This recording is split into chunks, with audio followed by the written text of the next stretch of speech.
All right. So today's episode is one I've been really excited to do because one of the films we'll be talking about happens to be one of my favorite film of the decade, actually. And we're going to be talking about three films that, to me, all feel connected, even though they're very different movies: Honey Boy, Omaha, and Aftersun. And what ties them together is this idea of silent struggle. Fathers trying to hold it together, something failing, sometimes trying their best, sometimes disappearing emotionally right in front of their kids. And what I really want to dig into today is not just what happens in these movies, but what the kids in these stories see versus what we as adults now recognize and versus what them as adults recognize. Let's start with Honey Boy, because that film hits you right in the gut when it comes to complicated father relationships. Honey Boy feels like the most direct confrontation with fatherhood out of the three. It's messy, it's loud, it's uncomfortable, but what makes it powerful is that it's not just about trauma, it's about love tangled up inside that trauma. I think it's probably important to call out that this movie was made by Shia LaBeouf, and it's loosely based on his experience growing up with his dad. So for anyone who has not seen the movie, Shia LaBeouf, plays the dad in this movie. This film certainly sheds light on who Shia is as a person. I mean, obviously he's someone who's very troubled and even very recently has been in the news for, his behavior. The film itself, like watching this, it was a very uncomfortable watch for me. And I certainly it gave me a lot of empathy for him in that regard. Because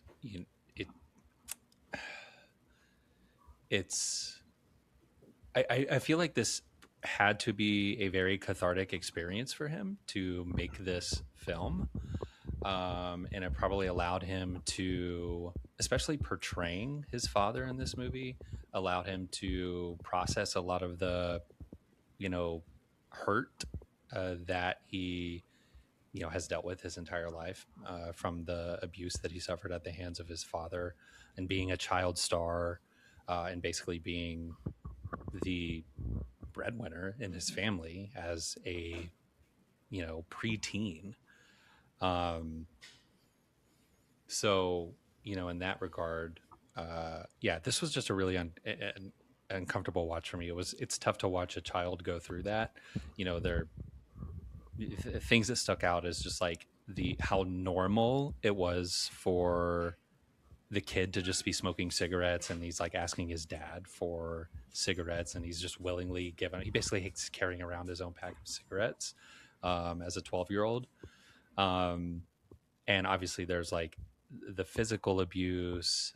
It's very, the child is obviously a part of this Big Brother program and has like a more stable father figure in his life, that, takes him to games and is just like there to be a more positive influence, which is acknowledged by Shia LaBeouf's character in this, which there's a lot of resentment there, obviously.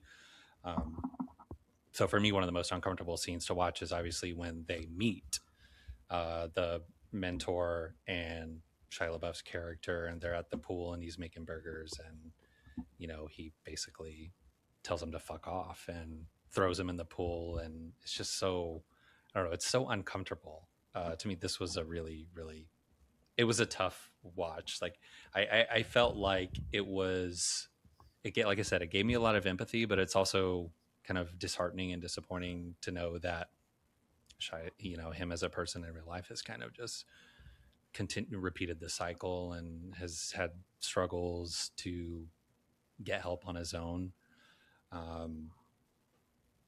So yeah, it was a tough watch. Great performances all around, though. Yeah, I think that's because I watched this back in 2019. I actually ended up watching it twice in the same week. And so I revisited it this past week. And, Spencer, like you're saying, with recent news and just how we've seen Shia continue to like struggle with addiction and abuse. It's even harder watching it this past week because it like it's I guess psychodrama is a form of therapy. So this was suggested by like while he was in rehab to write out his life, and that's what ended up getting adapted into the film. And with psychodrama, you kind of role play as people in your life or your previous self to kind of relive these experiences to be able to work through them. And I think by turning it into a film, it might lose, that might become almost additional trauma to him, because a lot of the stuff he experienced as a kid was having to act, not necessarily because he wanted to, but what he felt like he needed to support his family. And then for the therapy to also be turned into a film probably was not very healthy for him. So I was even reading, he describes his childhood as a good childhood, and it's like he's still not willing to fully work through that he was abused, and then you see that come up later. So it really is a tough movie, even if the soundtrack makes it seem softer than it is. I feel like one thing this movie captured well about like difficult or obviously abusive relationships, but is just the amount of like walking on eggshells and 180s and gaslighting and things that can happen even in the same moment or same conversations. And that was the thing that I kept just observing, and I felt like it was just channeled really well. Like I think early in the film, he mentions that being invited to like I think a Dodgers game or something, baseball game, and asking for some of the per diem from his dad, and it was like sandwiched in this like more like obviously that's a very like trivial thing to ask for money from your family, but then again with knowing that relationship, it's like, oh, how is he going to react? But then it just became this quick little moment of like, oh, he hands him the cash, and you're kind of just like holding your breath like at different points throughout the film, because you're like, how is he going to react to like his son saying different things? So yeah, it captured that sort of 180 that happens with again difficult or abusive people. Obviously from like the self-referential aspect of it for the writer of the film being Shia, it makes it, you just question how much of it is intended to explain things versus excuse his own behavior at the moment. What did we I'm just like curious how we rated this movie. I think I gave it 3.5 stars. So to me, it's like a solid movie. Not amazing, but yeah, I thought like what stuck out is like the performances. Shia, Lucas Hedges, our guy Noah Jupe from Hamnet as a child was really, really strong. So like performance wise, and yeah, I think the fact that it made me so uncomfortable and it felt pretty real to me, 3.5. Yes, 7 years ago I gave it a 4, and I wish I wrote a little more about it, because I was like, I don't know if that means much now, but I think I would stick with the 4, and I think I stand by it being good as therapy. I wish he maybe kept it to himself and just viewed it with his dad, because again, it becomes a different conversation when you release this to the public, I think.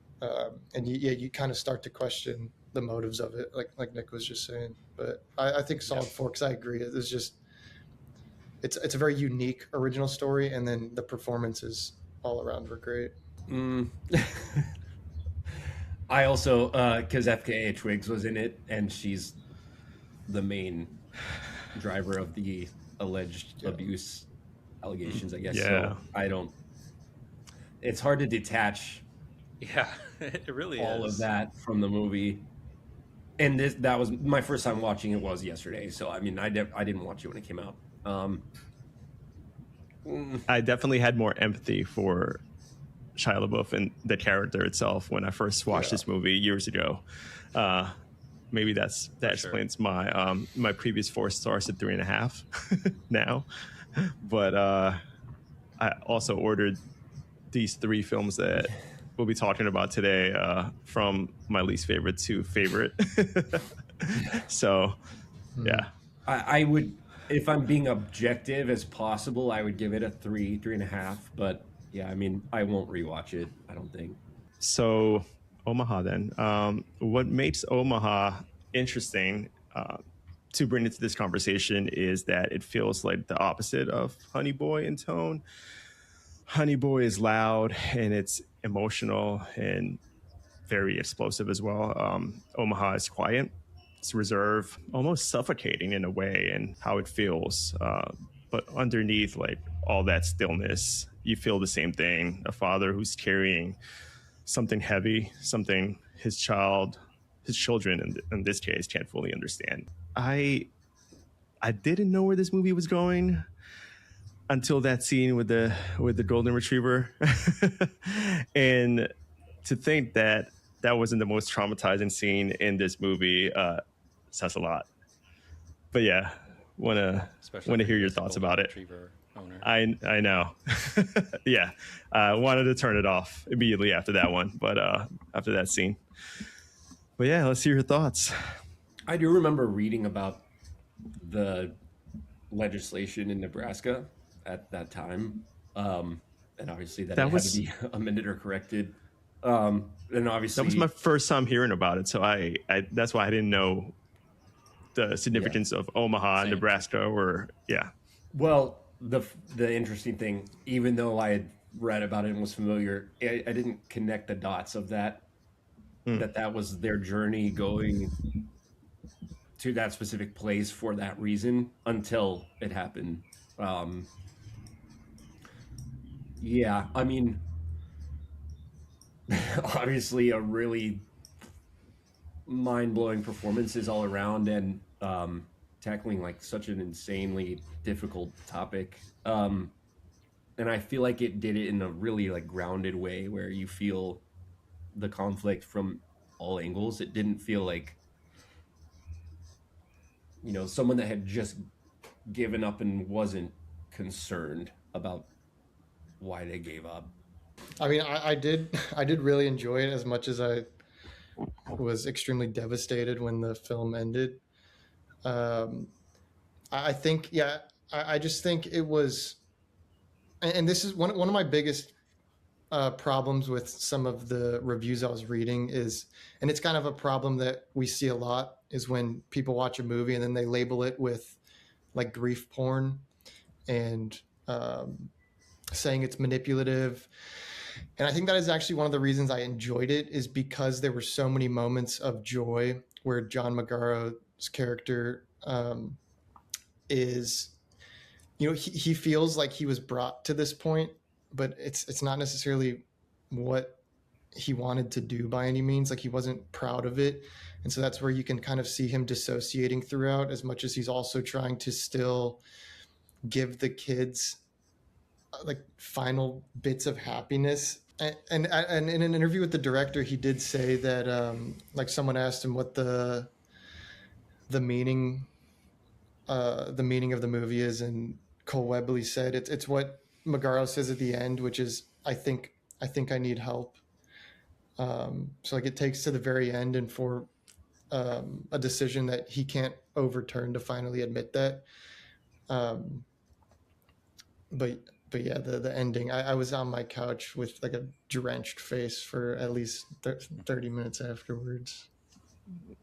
Yeah, same. This one, what I appreciated about this one was the fact that there's like, it's so simple, and like you don't really get any backstory about like why they're in this position. You're just basically taken on this journey from the day he wakes his kids up saying we got to go, and through the road trip. So I liked that aspect of it. it requires you to sort of fill in the blanks yourself, and it sort of keeps you guessing. And the film moves along. For me, it sort of like carries this sense of dread throughout the whole thing. Like you're just wondering, what exactly is he doing? Is like for me, I was like going through this cycle of, is he going to kill his kids? Is he going to kill himself? What's in Omaha? Is he dropping them off with a family member? And then you get to the end. For me, I was just like so mad. I was like, that was your plan? Like what why? Like what exactly were you gonna do after you just leave your kids at the hospital? This is like the classic men will do anything but go to therapy. Like, to me, that's like what I was thinking about as I was like witnessing this. Not to say that I didn't enjoy the film, but and yes, I was totally oblivious to that law in Nebraska. So I'm glad that like it clarified that, like, pre-credits, like about how there's this law that was passed in Nebraska, and that's sort of why, like, the driving force behind like why people would go to Nebraska for this. So like for me, like I felt myself just like I hated the main character, and mostly just because I felt like really, really bad that for the kids in this.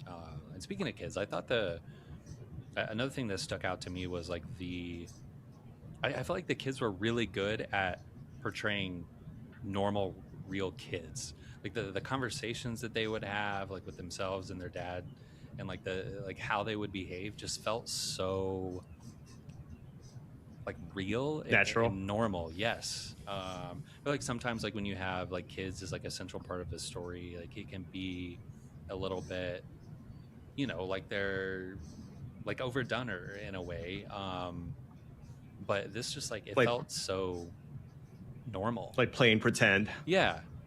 I feel like they behaved exactly how any normal kid would in this situation, and the dialogue felt super realistic, and like the discomfort that was very clearly they were experiencing through like wondering, why are we going to Omaha? What's in Nebraska? That felt super real to me. So that's like one of the aspects of it that I took away as like being very strong about this film. Yeah, I think the other thing that, again, and I think I said performances being grounded earlier and like keeping it feeling like real, was that last interaction with the nurse and just the confrontation of, this isn't like some easy thing to just, you came back to the hospital and now you're gonna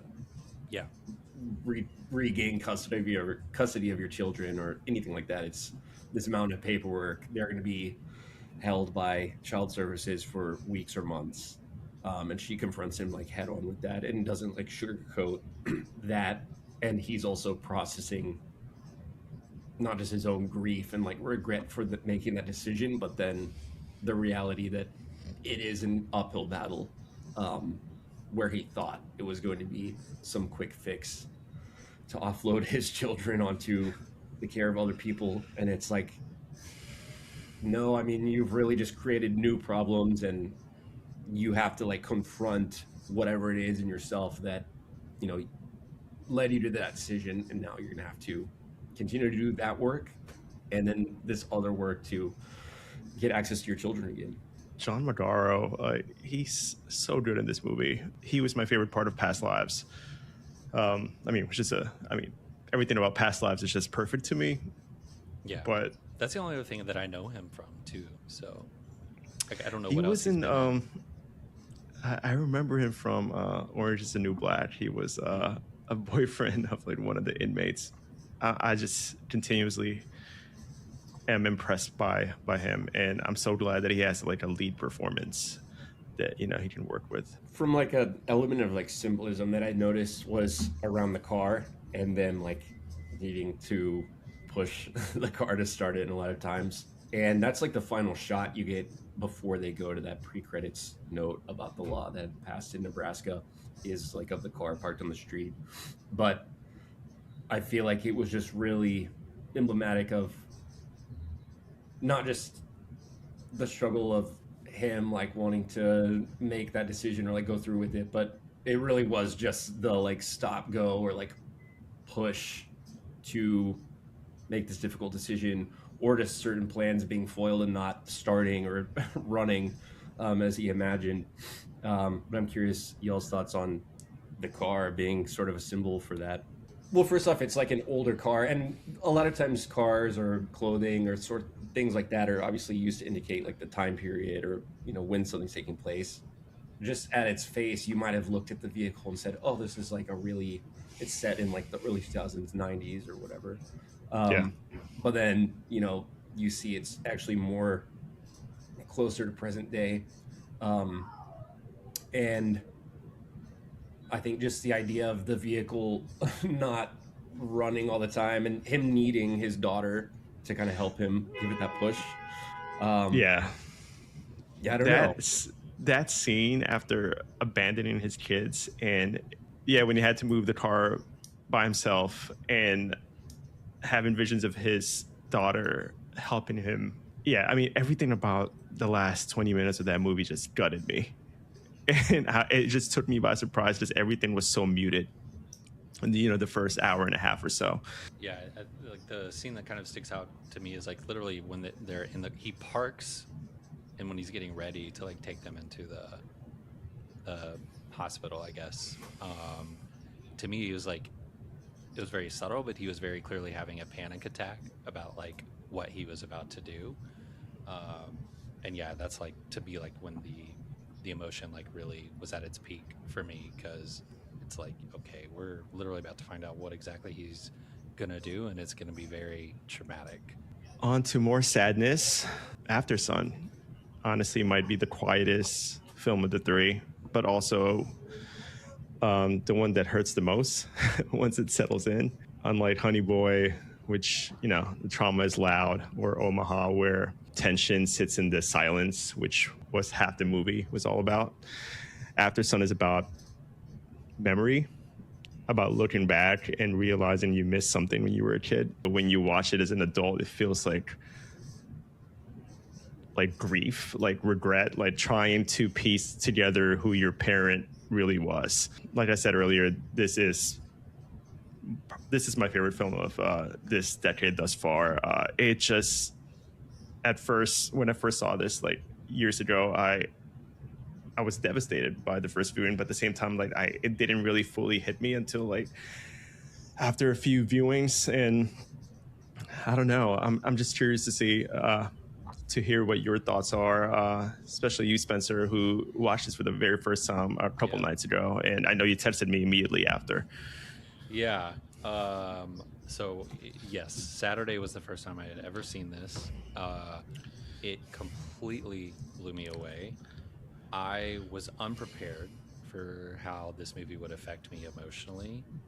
I knew going into it that it was going to be sad.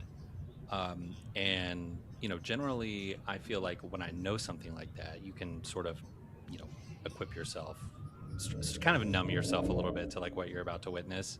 And it almost always in those types of scenarios, it doesn't affect me that much.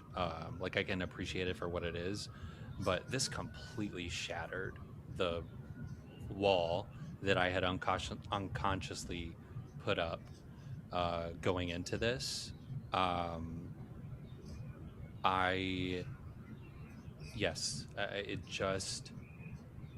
have not stopped thinking about it since I finished watching it. I woke up the next day. It was the first thing I thought of. It just really got through to me on an emotional level, unlike any other film ever has, truly. It was, to me, and to me it's like astounding in that way. One of the things that I loved was, like, from a filmmaking perspective, I feel like the cinematography and the editing in this movie are just incredible. I went back and looked at the Academy Award noms for this year because I was just curious if it like had gotten any nominations, and I think Paul Mescal was nominated, but was disappointed to see that it didn't get any like, you know, cinematography or editing nominations, because like that was like one thing that really resonated with me, was just like the camera work in this movie was so unique and really tremendous, honestly. And like what I also loved about this was how it really doesn't hit you over the head with like, I don't know, it just like, to me it like assumes that the viewer is really smart, and so like there's a lot of subtle things in the film that you know, you don't like, maybe like it can be easy to miss if you're not paying close attention to like the fact that this person is someone who's really struggling with, you know, mental illness, depression.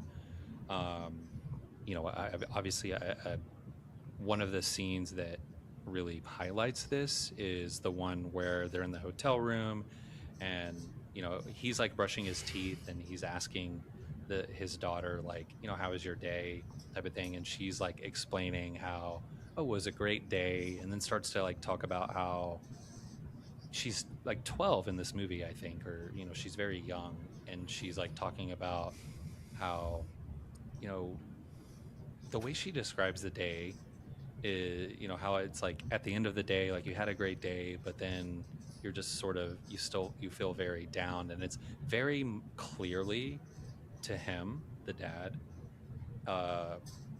like a symptom of depression, and he spits like the toothpaste and everything out on the mirror, because and that's like an expression of frustration and anger, and I think he's just in that moment really has a lot of resentment towards himself, because he recognizes that she as a child is struggling with the same things that he is as an adult. And there are so many different moments throughout this movie that are just so subtle in that regard, like highlighting the impact that depression has on an individual. And that's like one of the things that I loved about it, was the fact that it's not like overt and obvious and in your face. It's so subtle, and really like the last few scenes are just completely devastating.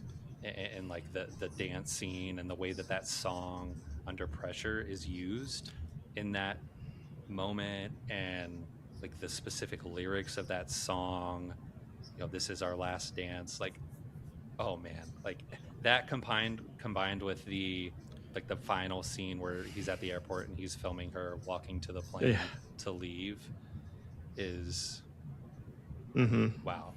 Like it would just, this to me is like the movie, if I ever feel like I need a good cry, this is the one I'm going to put on, because like I said, it just totally broke through to me on an emotional level, and like anything that ever has.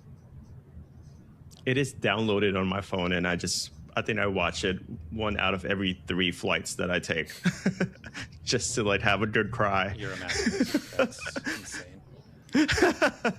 And yeah, going back to that final dance scene with the perfect selection of like Under Pressure, it just feels like memory and fantasy like colliding. Like Sophie is trying to hold on to him, trying to reach him across the dance floor, trying to understand him, you know, along with just like one of her final memories of her dad just having some pure joy across his face, which when he was dancing, it's just so devastating to me.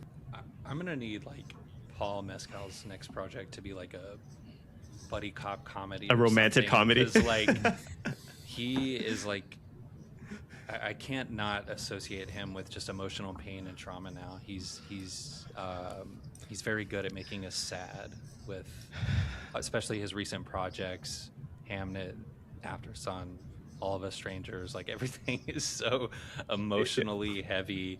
I'm gonna need him to show that he can do a comedy or something. So I'm not like sad every time I see him on screen. Yeah, one can really write a thesis on him doing all these sad movies. And what I hated about this past Oscar season is, for, as we all know, every Oscar season, there's some hate campaigns against like the nominees or the would-be nominees, and for a little bit there was a hate campaign on like how untalented Paul Mescal is, and I think I was just spamming everyone's like tweets and responding and saying like, well, have you seen Aftersun? It's just like, how are you're so uninformed right now, and I was just pissed off. But I also wanted to just go back to like one of the scenes that I just suddenly remembered, when he was purchasing a rug, which seems like, very small, but like Callum buys something he probably couldn't afford, and at first it feels like that he just wants to give himself and like Sophie something nice, but like underneath it, like it feels like guilt, and it feels like he's just trying to compensate for something he knows he can't fix. And he was just, his joy in just laying down on that rug and being able to like afford it and being able to buy it. Like, obviously it was very expensive rug. Like, to me, I took that as like, he knows he's not going to be around much longer, so it's like, I'll just buy this rug, because why not? I'm not going to be around. They didn't buy it at first, right? Didn't he go back to the store to get it? So it was almost like accepting his fate at that point, or his decisions. As we're talking about this movie right now, there's just like a bunch of moments from the film that are so well intertwined together. Yeah, and the scene where Sophie has the camcorder in the hotel room, and she's like got it trained on him, and she's talking about how it's about to be his birthday, and she's like, what, when you were 11, what did you think, your 30th or 30 whatever birthday was going to be like? And he just like shuts down the conversation completely, and like doesn't answer the question, and is like, turn that off. There's just so many subtle moments in this that it's a devastating one. But just, I can't believe I waited so long to watch this, because it's easily one of my favorites of all time now. Yeah, I actually watched it early this morning, and so First time. And I think what's interesting about hearing y'all talk about it is I definitely think I had some sort of guard up during it, because I think I thought there was going to be like a louder moment near the end or something, and same. Yeah, I did too. And because it didn't happen, it becomes very meditative. And so I think like I haven't even had much time to reflect on it. And then as y'all walk me through a lot of these moments, I'm literally like catching myself trying not to cry, because it's so vivid while being so quiet. And it's Charlotte Wells' debut, which I was just double checking that. Yeah. Which is absurd. I mean, it's so beautiful. And yeah, every scene y'all brought up, like I did see it not too long ago, but I mean, every scene y'all brought up, I could like paint, I could paint it. It's so clear in my mind. And just, I think the way Paul Mescal acts as a young father, I think he was 26 when he did this, but it's like, yeah, everything about it I would label as perfect. It really, I probably will watch it honestly pretty soon for the second time. Yeah, like how you just explained it right now, Jack, was like my first reaction to the movie. I don't remember being so moved by it nor emotional when I was watching the movie at first, but after the movie and the morning after was when I found myself like really thinking about the movie more and thinking about the characters and thinking about specific moments from the film and how it moved me even more after the movie and just thinking about it. And it's just one of those movies that the more times you see it, it just grows richer. Yeah, as much as this affected me on one viewing, I feel like Yeah, and I'm like with you, Jack. I feel like this is a one I will want to revisit very soon. I I am worried about how I will react to watching it again, kind of knowing what's coming. Like I feel like it could hit just that much harder. Well, watch it on your next flight. I cannot be around 100 other people watching this movie. I don't understand how you do that to yourself. Has she done anything since Aftersun? Oh, Charlotte. I'm curious. Like, I would love to continue to follow her career because that's an astounding debut. These were great choices for Sad Dad Day. Let's thank you for joining us. Please visit us on our website, thecinephilemind.com, and subscribe to our YouTube channel at The Cinephile Mind and all our socials. Thanks again.